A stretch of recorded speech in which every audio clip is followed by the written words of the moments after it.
There are 8 girls in the house where I live, but I'm the only one that's experienced this. I have been awakened at night by what feels like somebody kneeling on my back, pushing me down into the mattress, whispering. I said, this is very interesting. My daughter had the same experience. She also lived out in town in Glassboro, and she lived at such and such an address. And the little girl said, I live right across the street. I did not pattern this. This was only 2 times. These were both young girls. They could be emotional. It could have been glandular. They could have had bad love affairs. I don't know. I did not pattern this. The following summer, I got a telephone call from a friend of mine in Haddonfield. She said, Ginny, a friend of mine's just joined the faculty at Glassboro. He's going to be the head of such and such a department. He's come down to do some preliminary work before session starts. He's living out in town. He's had a most frightening experience. He feels as though somebody's kneeling on his back, pushing him down into the bed. I said, don't tell me it whispers in his ear. And she said, how'd you know? I asked what the address was, and it was about 500 feet down the street from where these other 2 houses were, where my daughter and this other student had experienced their fright. I had never yet, up to this time, had heard of an area haunting. Since then, we've been trying to do some research to see if there had been an accident on the street out front where somebody could have been killed. We have not found anything to prove this. I asked the professor to come up and talk because I thought here was a man who was not an emotional schoolgirl. He would certainly have to have some stature in order to be the head of a department. He came up and said, he had had an experience the first night in the house. Now, he departed from the norm in this. It usually takes a while. He said the first night in this house, which is a dormitory in the winter, he was alone in the house. He said he heard a baby crying. And he went all through the house, the empty rooms, with his flashlight that night, looking for this crying baby, which he could not find. Went out into the side yard, looking under all the bushes, and could not find anything. And the next morning, he spoke to the woman in the next house and said, I hope your baby's all right. And she said, what baby? He said, I heard your youngster crying in the night. And she said, I don't have any youngster. But come to think of it, some of the boys who were living in this house did mention a youngster crying that they heard. So we tried to contact some of the boys who had lived in the house. And you know, if you talk to college boys, you deduct 85% of what you get, and you come up with a 15% thread, which thread was that many of them had indeed heard a child crying. One boy said, it wasn't the kid that bothered me, it was that cotton-picking guitar. And I said, what about the guitar? And they had a guitar hanging on the wall at the foot of the stairs in this house. And at night, the boys upstairs would hear the guitar being plunked, and they would run down with blood in their eye to, I don't know, commit mayhem, I guess. And they'd get down at the bottom of the stairs. Nobody would be around. The guitar would be hanging innocently on the wall as part of the decor. And they thought somebody was plunking the guitar and then hiding. So I said, one night we came down. I thought, I'll fix that guitar. So he said, I smashed it to bits. I just smashed it. And the next night we all heard guitar being plunked again. Now, he's the only one I heard complain about the guitar, but many of them did mention the child.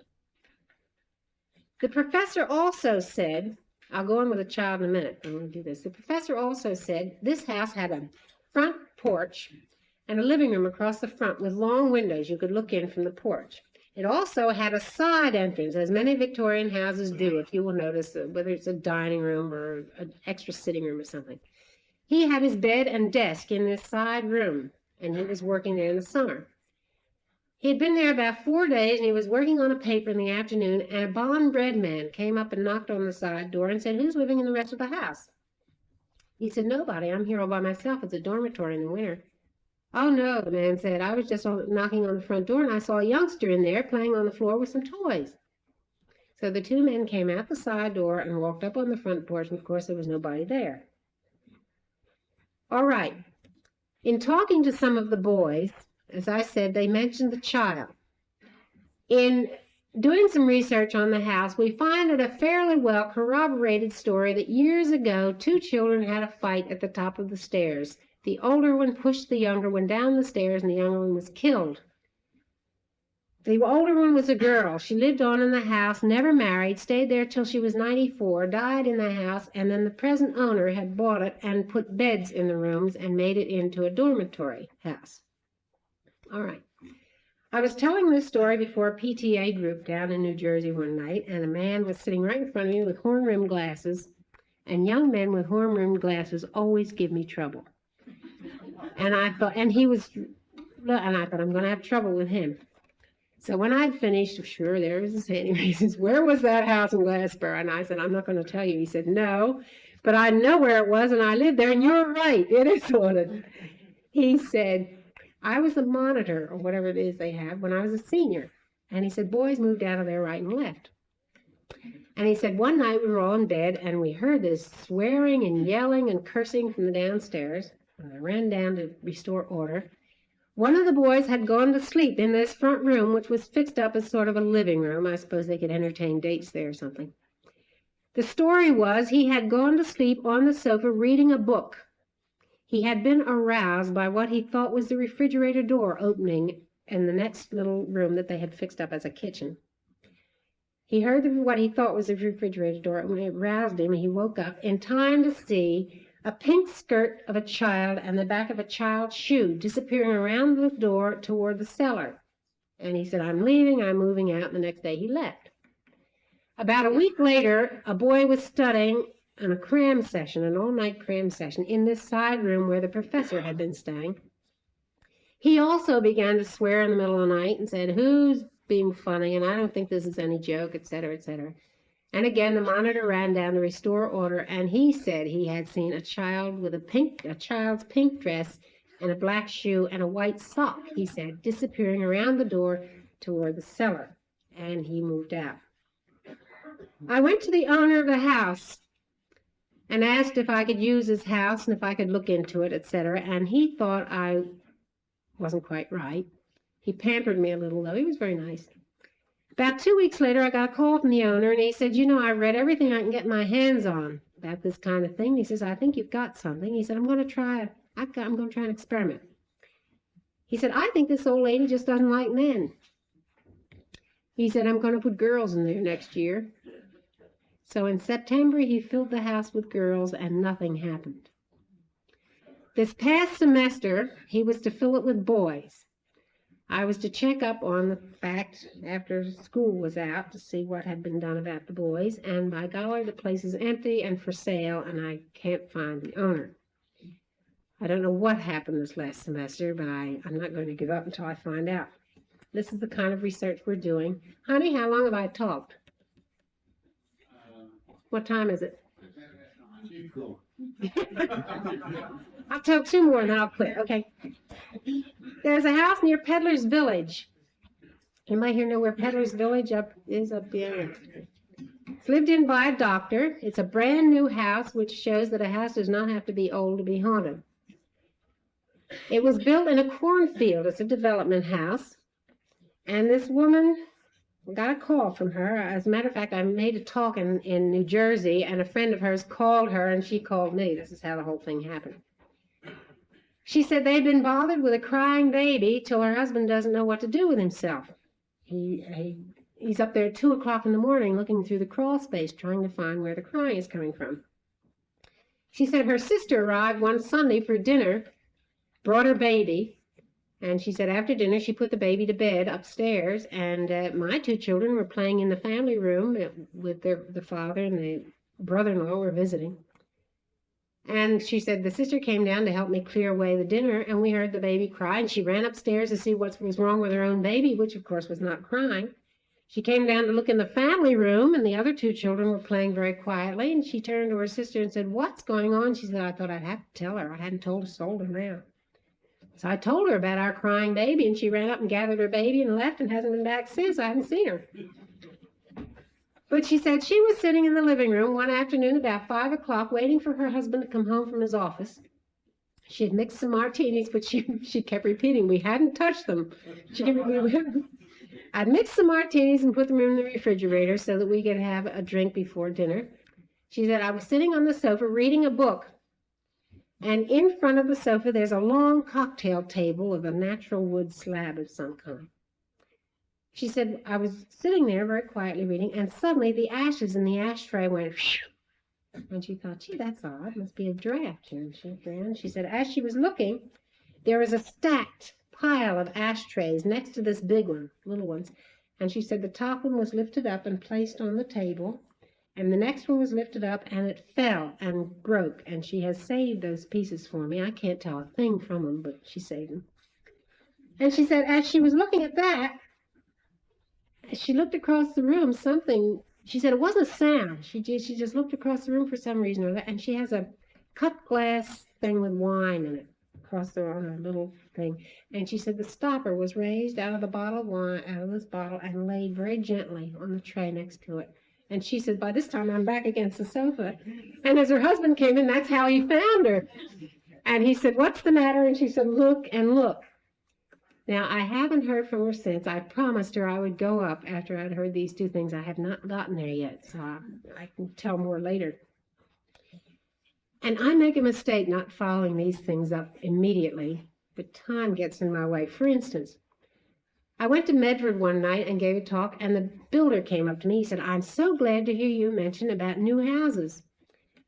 He said, I've just built 3 houses out here near Medford Lakes. And he said, when I dug the cellar for that 3rd house, I knew something was wrong because I kept digging up little bits of charcoal, a few pieces of pottery, a couple of arrowheads. He said, I don't think it was anything as dramatic as a burial ground, but I think probably a family had lived there or something. He said, I built that house, and you know you build the outside first and then you finish off. He said, while I was finishing off inside, I would lock the doors at night and go home, and every morning I'd come back and that front door would be wide open.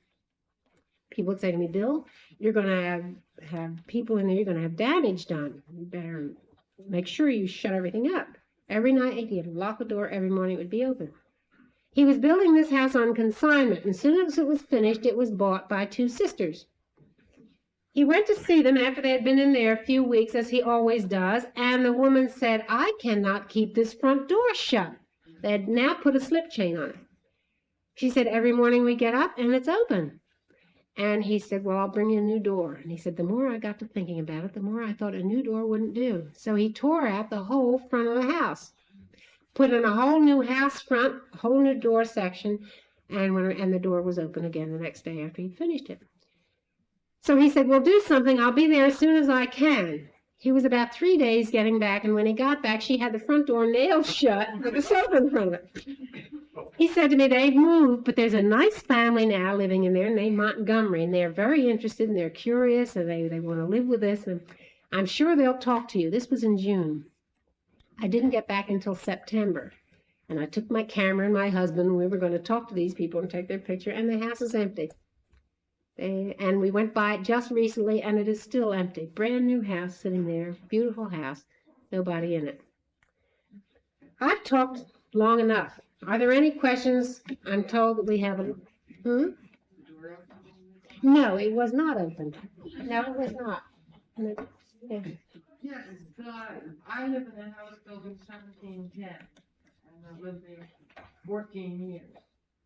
And countless times I've heard The footsteps? Great. And I thought my husband would come in, and I call down, I go down, of course there's no one there. Yeah. It startles me, it happened today, as a matter of fact, I was wondering in the house. What should you say to your uninvited guests? Well, do you want to know what I said? You had the mattress thing? Oh, that's interesting. Yeah. This mattress thing is fairly new to my ears. In all the years, I think the ghosts are getting bolder. Yeah, I know. Isn't that amazing? There are 2 people in Haddonfield. This man has he's a very well-respected man, and they read in bed a lot. And they said they've both been in bed reading, and they see and feel what looks like somebody sitting on the foot of the bed. There's a Hollywood bed with no footboard, and they see the half moon as though somebody's sitting there. Nobody there. Yeah, isn't that amazing? How do you get to leave? Well, there's a house in Haddonfield. It's lived in by an engineer and his wife. And they'd been living in there a few days, and they were troubled with the attic. Every morning they'd get up, the attic door was open, and the attic light was on. And the engineer said bad wiring, so he had the whole thing rewired. The next morning, of course, the attic light was on, and the attic door was open. So I said, I'm going to fix this. So I went up and unscrewed the bulb. It was still there, but he unscrewed it. Put 2 heavy suitcases against the attic door that night. And the next morning they got up and the attic light was on and the suitcases had been pushed aside. And he blamed his wife. He said, you're doing this, they had a fight. So they went to Florida and they said to me, will you stay in the house? And sure. So I stayed there for 12 days. And at night my husband would come over and we'd listen to the 11 o'clock news together. And he'd go around with me and we'd lock all the doors. And he'd go home and leave me to my haunted house. And I had no trouble at all with that attic light, but every morning I got up, the cellar light was on and the cellar door was open. It was just amazing. But while he came, they had a big dog. They had this big friendly bird dog, and it's one of these kind that lops all over and slobbers, And if you call him to you, he just, eat you up, this kind of thing. Well, this night we were watching the 11 o'clock news. And the living room was long, and the dog was lying in the middle of the living room floor. And suddenly, the dog began to snarl and growl and show the teeth and began to belly up toward the fireplace and circle the fireplace. Didn't go close, circle. And then it seemed to focus in finally on one of the chairs that flanked one of the side of the fireplace. And it would belly up part of the way and then flinch as though somebody shook a rag or something at it. That kind of flinch like a dog would do. So we watched it for a while, and my husband watched it with me. And then I went over and sat in the chair that it seemed to be shying from, or that seemed to be bothering, and tried to call the dog. Well, any other time you call this dog, he comes and he's just all over your lap. But he would try to come, he'd belly up to it, and then flinch away. So I got my husband to stand on the other side of the fireplace, and I said, see if the dog will come to you. And the dog again would go part the way up, maybe no further than halfway the room, and then flinch again. So I got up out of the chair and I turned and faced the chair and I said, incidentally, we had done some research and figured a Mrs. Buchanan had died there, who'd loved the house, etc. And I said, Mrs. Buchanan, we like your house very much. We're taking good care of it.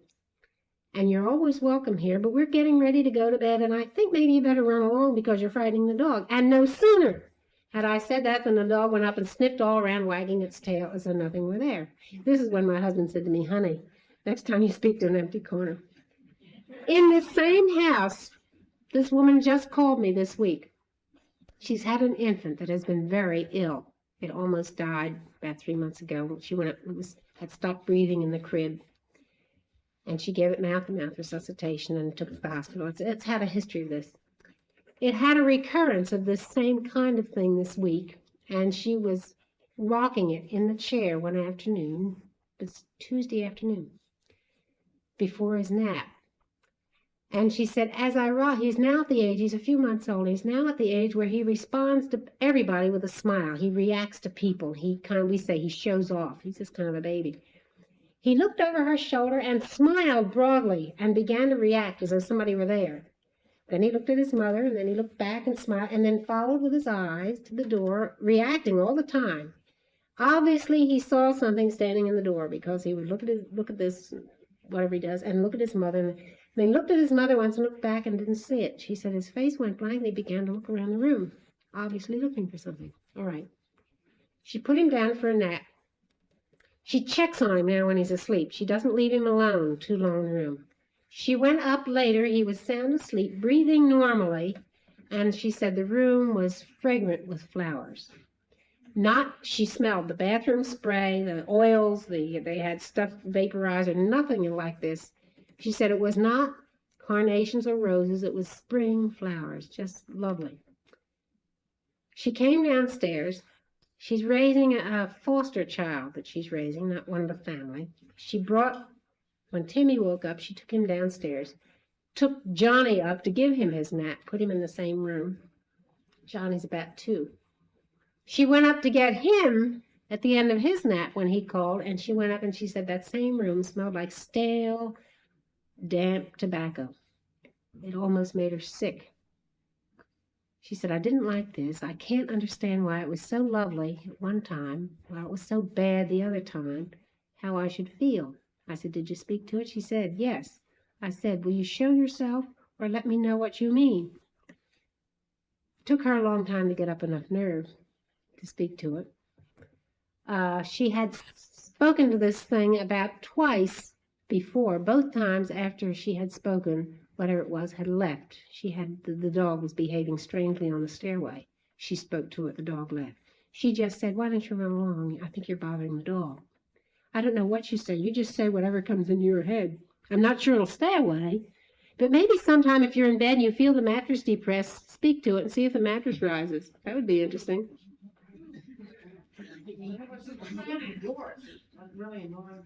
Tell him her. Have you done any research who lived in the house before you?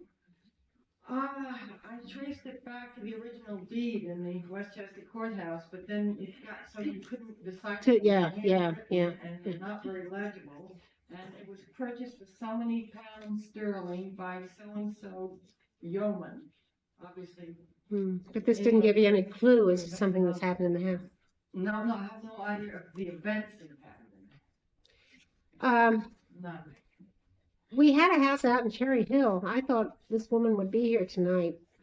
The woman said to me, "My husband's mother is possessing him. She zaps things in." And I said, "What does she zap in?" "Well, artificial flowers. They find things on the floor." She says she has come to my husband and told him she was a Greek in another life, and now we find Greek D's all over everything. This was true. I went there and there are Greek D's all over everything. When we got there, this woman I took with me spoke to it and said, "Leave this place, you are evil," and all this. But she felt something. And funny thing is, I go to these houses and I sit and I never feel anything. The light did go on and off. The dog was reacting. Whatever was there left when I talked to it. But I can't tell you from personal experience how I feel or how to speak to them. Do you feel evil? How do you feel when this happened? No, I was talking on the telephone to a friend, and I heard the door slam downstairs. And so I said, "Hold the telephone there. I want to see who came in." I went all the way downstairs. The back door was locked absolutely solid. There was no door that could possibly have blown the move. So then I went to the downstairs telephone and described this to the friend I was talking with. Well, the next time, just say. This has happened many times. But if it bothers you, speak. If it doesn't bother you, kind of keep it around and watch it. I think it'd be interesting. Yeah. Instances where a ghost has been malicious other than just playing with pranks, have they ever done anything? This one in Cherry Hill. The woman called me. She said her husband had a nervous breakdown because of this. That he had become so obsessed with this idea. She said this spirit zapped. She said zap things in. I said, "Well, what?" "Well," she said, "artificial flowers, chains. Very often we'll find a chain hanging on the Virgin Mary in the living room, this kind of thing." I said, "Well, get together what you have found, what you still have that have been zapped in, as you say, and let me come and look at them." So I took somebody with me who I feel is more qualified, who has more powers and talents than I do. I don't have any, really. And we walked to the dining room table, and this is funny. One of the things that had been zapped in was a stone. They had been lying in bed one night, upstairs in bed, and they heard a noise in the den, and they went in, and there was a rounded, very, very smooth, rounded stone with an odd L written on it in kind of a purplish red stuff that looked like elderberry juice or red ink or something. Not blood, just more purple. An odd L. This woman says her mother-in-law's name was Laura. All right. The L was a very distinctive. So she had this down on the dining room table when I came in, and I picked up the stone and looked at it very irreverently, I guess. And I picked up the flower and put it down. I picked up the chain, looked at it and put it down. The friend I had with me picked up the stone and put it down. She picked up the chain and dropped it. And I looked at her hand, and burned in her hand like a blister was this L. That stayed there the whole time we were in the house, but after a while, instead of being sharp, it got like when somebody writes in the sky and it begins to fudge out, it got that way and flatter and bigger. But it was definitely there. She definitely was hurt by this thing. Then she kept walking the floor and saying, "Oh, you're a bad girl." I felt nothing. I felt sorry because I should have shared this at least. But yes, some of them are malicious. Ja, misschien doe ik jou op iets aan, ook niet maar soms nu zo hoe dit zo. Zo en zo. Yeah. What happened? Well, my husband was working very late hours. And I would sit in bed and read because I just and every night I was reading, out of the corner of my eye, I would see this thing come up the stairway and turn in and stop, you know. Pretty well, other than Yeah. my eye was working right or something. So one night I had actually put the book down for a minute to rest my eyes and I saw this come up and go in my call back. Well, it was very interesting because, you know, reading that and I said something to him. I said, I began to think there was something actually coming up the steps and going into this other room. But in the meantime, we changed and we went into the other room. So I was very upset, you know, I said, oh gee, I'm in that room now, I'm going to come in where I am. Because it's always the same thing, it came up and went into that room. So I had gone into my room the one evening, the Sunday evening, as you say, at dusk. And I had laid down in bed for a little while, and I was wakened by someone coming into the room. And I thought it was my husband. It was a man. I couldn't see the shape, but I knew it was a man. And I said, what do you want? And didn't answer me. I said, well, don't just stand here like an idiot, you know, tell me what you want. Very good. Woke me. Very good.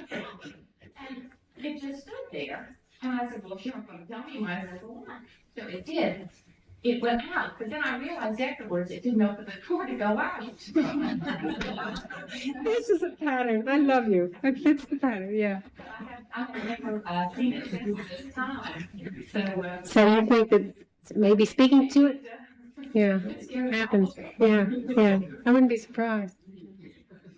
Any other, yeah. In your travels, have you ever seen one of Patty House outside of Wilmington? No, not a word. It's very famous then. I'll have to look. Quite a history, I understand. Yes, I don't know anything about that, no. If you have any information on it, I'd love to hear it. Oh, just back in the early 1700s. Mhm. It's in Pennsylvania, it's in Delaware, it's in Delaware. Delaware is very rich in this kind of thing, but I haven't heard of that one. Yeah, You continually associate these sights and sounds with old houses. Has anyone experienced the same thing in a graveyard? I haven't heard of anybody, maybe my people stay away from graveyards, I don't know. No, do you have an experience with a graveyard? No, that's very interesting. You know, actually, a graveyard is not a place where a spirit has had any great experience. So maybe they stay where they have had an experience that's physical. I don't know. I can't explain that if anybody else has an explanation. Yeah. In your study that you made any study of the, any correlation between the, kind of climate or the geographical location of a house and the haunting of a house? You mean that this seems to have really nothing to do with it. We thought when we were studying the geological structure of the terrain and the geography in New Jersey, whether it was on rock, whether it was near water, you know, these kind of things, to see if these had any bearing or would have anything to do with certain phenomena. This does not seem to be so. It does not seem to, what we have found, does not seem to have any bearing. I have been an article that in England, certain part of Wales, you can have a war of this kind of phenomenon due to Climate? the climate and the fog, and the staff, I think, the retaining This could be. I have not found this, but again, I'm only a student still working. I don't know. I haven't. Yeah. People have lived and died due to this fact. What do you attribute these manifestations to? I have no idea. I think I'm not committed to any theory. The one that I lean toward more than any other is Arthur Ford's. Yes, millions of people have lived and died, and many people do not readily orient to the fact that they are no longer in this dimension of existence. and they try to live in the physical. This is the one I lean toward more than any other. I also think that dying is just walking into another room, and you do not readily recognize sometimes that you have passed into this room. That's the only thing I can attribute this to. And the fact that some people see these and some people do not. Some people are sensitive. Some people can carry a tune. Some people cannot. Some people can't sense music and rhythm. So some people can't sense a presence of another dimension. This is what Arthur Ford, of course, claims. A whole family might move into a house that has something. Only one of the family will experience anything or will sense anything. This person was more highly evolved to do this. Yeah. I didn't answer your question fully. I don't know what to attribute this to, except that they just don't know they've passed away. Excuse me. My husband is planning ahead to read their message. I have. If I can get back. Have you? Nothing, and I'm not telling nothing transpired that you run into these people and And then they have come back with a message? say, hello, Yeah. No, I do not have any that have, the only one I know is Houdini. As a matter of fact, some of our people have very close friends, members of family who have passed away, and they're very concerned that they haven't heard from them. And they think, maybe this is a proof that there is no such thing as an existence. I don't think this is so. But again, we don't know everything. What is your belief regarding reincarnation? Oh, I believe it. That's a 10-week course. Can you give us the 10-week course of What do you want to know about reincarnation? You want to know if I believe in it? I believe in it. I don't know what else I can tell you. What do you want to know? That it's incredible to me to think that the Lord or somebody or some great plan went to such a great amount of trouble to produce us and then have us just pass out of existence in 70 years and 10. It's such a waste. Seems incredible to think that we could reach our perfection in this 70 years too. And I think it's my theory, only mine, I don't want to push it on anybody else because maybe nobody here agrees with me, that we have to come back many times to experience every kind of physical experience before we can judge it, we can assimilate it, we can evaluate. And then as the Bible says, well, then we have to go no more out. That's put badly. I wasn't prepared to talk on reincarnation. I usually steer clear of it because somebody usually backs me into a corner and says that's a spin. Well, do you believe that after a person dies, that their soul can be transferred to the body of an animal? Or No, I don't. No, I don't. I think you can regress in this life if you don't do right. I hate to say that. If you don't do the best you can, if you abuse this life, you can regress. But I don't think you ever go out of the human form. You have evolved to a human form, and you'll never go back. This is only my theory. You can come back the next time as an invalid, as a cripple, to learn whatever lesson you have to learn. But I don't think you will ever go back into an animal. You've evolved past that. It's only my theory. Jenny, you were talking about, and somebody was writing up a book study. Have you ever heard of them being heard in the daytime? Oh, yes. Yes. Yes. Anytime. In the daytime, yes. We live in a house now that we've never thought was haunted. We had a speaker come from Ohio one time, and she came in and freshened herself up right from the airport, went upstairs and came down. She said, "Is this house haunted?" We said, "No." And she said, "Oh, yes, I just passed a man on the stairs." The funny thing is, since then, and this could be suggestive, she could have planted this, anytime we have our group back to the house. There's one thing that hasn't been mentioned tonight that I Hoped would. I most experiences that people have with ghosts are in connection with some sense of real cold wind or real cold air of some kind. And nobody's mentioned that. Is that? Oh, yes. I've had this, yes, in this house in Haddonfield. I was sitting there one day, one afternoon, and I felt this icy, and you can't describe that icy wind. It's a different, and it hit me from the waist down, and it was winter. And to myself, I said, that's pretty stupid to open the wind in this kind of weather. And I went around the downstairs, looked at the window, nothing was open. And the lady of the house was upstairs. She was getting ready to go out. And as she came down the stairs, I said, my golly, what was that? I felt an icy blast. Oh, she said, did you feel it down here? I just felt it up into the bathroom. Now, she was up in the bathroom with the door closed. I was downstairs in the living room. We both felt this. And if anybody here, how many has felt this kind of thing? Anybody else? Can you describe it any better than I can? It's damp. It's icy cold. And, yeah. Now, a lady in Medford had a house that she said was haunted. And I said, where? And she said, well, I'm not going to really tell you. It's in the attic, but I'm not going to tell you where. So I went up in the attic this time and walked around, and I got to a certain corner.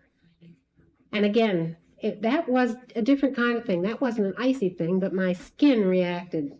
And I got goose flesh on the skin, and I felt chilly on the skin, but there was no change in temperature. That was kind of a different thing. And then I walked past the corner, and I walked back again, and I said, this is where you have your problem. And she said, yeah, that's right. I did feel it there. That was a different thing. Now, you have obviously felt this. Under what conditions? But when you've been tired, come on now, don't be shy. When you've been tired at night? This lady over here, Betsy Hoffman, Yeah, had a ghost in her house. yeah. And her ghost followed us home one night. I believe it. Don't laugh, I heard of it. Yeah.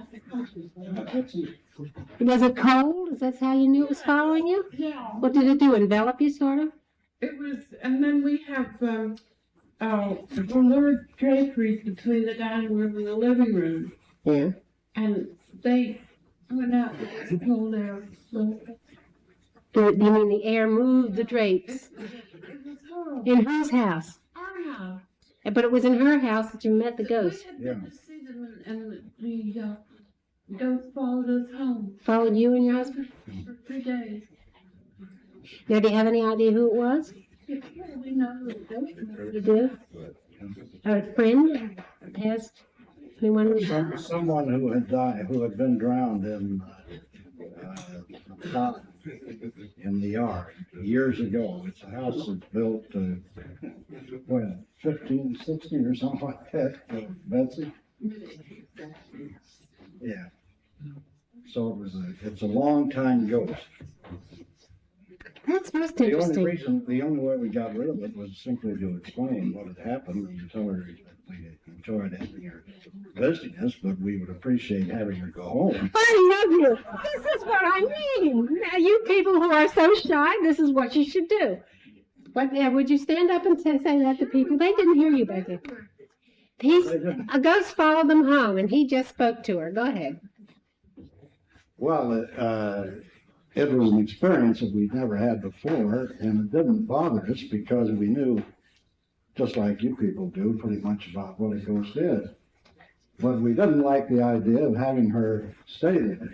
She was a friend of Betsy's, not ours. So what we did was to explain to her very pleasantly that we were very happy to have her come home with us.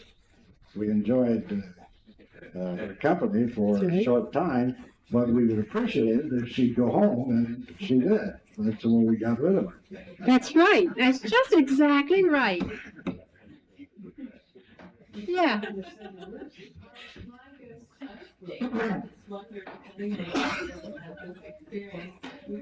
Yes. Yes. my son was 3 years ago, my son was 2 years old at the time, and it was at 3 o'clock in the morning. Yeah. Because I had a habit of always looking at the clock when I was awake. Yeah. And he had a habit at the time of coming over in the dark, he usually had a night light on, and asking for drinking water, because he could only speak in one syllable words at a time. Yeah. And, I felt this little cold hand. And I said, go back to bed. And I didn't hear anything, and I thought, well, perhaps it was my husband. But he was laying in such a position that he couldn't have touched me. We were sitting, the house we live in is old enough to convert into 3 apartments, one each floor. And we were sitting, people in the building usually sat on the porch on a warm evening, we were talking. And the next evening, after this happened, we were sitting on the porch, and the woman downstairs asked me if my son were running across the floor, now 3 o'clock in the morning. And a few days later, the girl on the 3rd floor was talking to me, and her husband, a young married couple, and he worked nights, and he came home late because he was working overtime.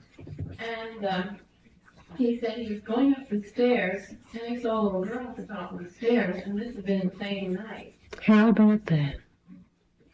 So you think it was the little girl. Now, do you know anything about the house? Was there a child? And he had died it? But last September, Where did the hand touch you? Where did it touch you? On your arm. Yeah, I've heard of this. September, it was about 5 after 3. I just took the clock after this had happened. And I was awake, and I thought, like I said, it's no count, and it has no heating system. I thought it was just the pipe. But I heard this little voice, and it said, "Mommy, come and get me." And it's at a part of a place in the house where the stairway used to go to the attic. Now there's no stairway there. I didn't check into it. Do you keep notes of this? I would advise you to get a little black notebook or something and, That's the only 2 times it's something. well, make a note the next time so that if it happens in the future, you'll know. You've got the time of the day, which is good.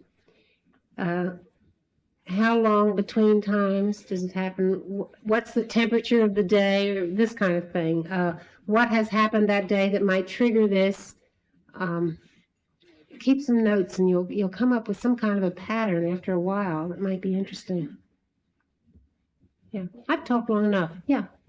Many years ago, when I was very interested in spiritualism and traveling in those circles, I met 3 or 4 psychics Yeah. who, I'm going to say, rendered the service as a clairvoyant to free what they call earthbound entities.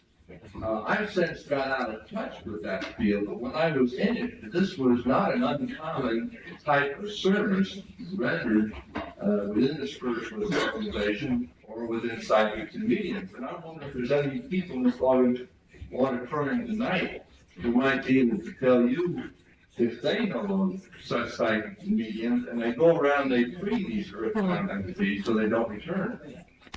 This would be valuable to me. The woman in Cherry Hill that we went to see, who has this problem with her dead mother-in-law, would not permit any real exorcism. We told her to make the sign of the cross and put crosses on the windows and mirrors, this kind of thing. So we told her to send for a priest. The last we had heard, she had made an appointment for a priest to come to the house and do this. It's funny, people will have a ghost, they'll talk to another, quote, normal, unquote, human about it, which is therapy in itself. But many times if you suggest bringing a spiritualist in or a medium to get rid of it, they freeze. You must realize that most people who are experiencing something are not people like you here tonight. They are, number 1, ashamed of it, number 2, afraid of it, number 3, fear that they're involved in some kind of a sin. It's amazing the hang-ups they have. But I would like to have the names of some people here if they can do this, because I'm sure to run up against some people who would like to have it done sometime, and who will probably pay. Well, if that's all, I'll stop talking. It seems to me I've been here for about 4 hours. Thank you.